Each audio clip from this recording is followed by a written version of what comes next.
ওই যে গেট দিয়ে ঢোকার সময় গেটের যে প্রহরী আছে, প্রহরী জিজ্ঞাসা করবে যে মা সালাকাকুম ফি সাকার, এই সাকার নামক জাহান্নামে তোমাদেরকে কেন নিয়ে আসলো গো? এই সাকার নামক জাহান্নামে তোমরা কেন আসলে? তখন উত্তরে তারা বলবে যে ক্বালু লাম নাকু মিনাল মুসাল্লিন, আমরা তো মুসল্লি ছিলাম না, নামাজি ছিলাম না।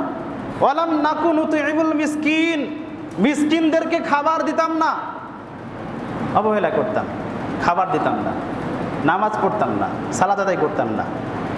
তো ওই গেটে প্রবেশ করার সময় একটু উপহাসের পাত্র হবে তারা, যারা সালাত পড়তো না।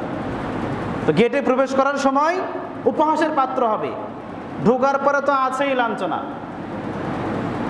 এমন শাস্তি দেওয়া হবে, তার শরীরের কিছুই রাখা হবে না, কিছুই বাদ দেওয়া হবে না, শরীর একবারে ভস্ম হয়ে যাবে। আবার তাকে আবার আকৃতি দেওয়া হবে, আগের গঠন দেওয়া হবে, আবারও সে পুড়ে ভস্ম হয়ে যাবে, আবার আগের গঠন দেওয়া হবে। এরকম শাস্তি কন্টিনিউ হতেই থাকবে।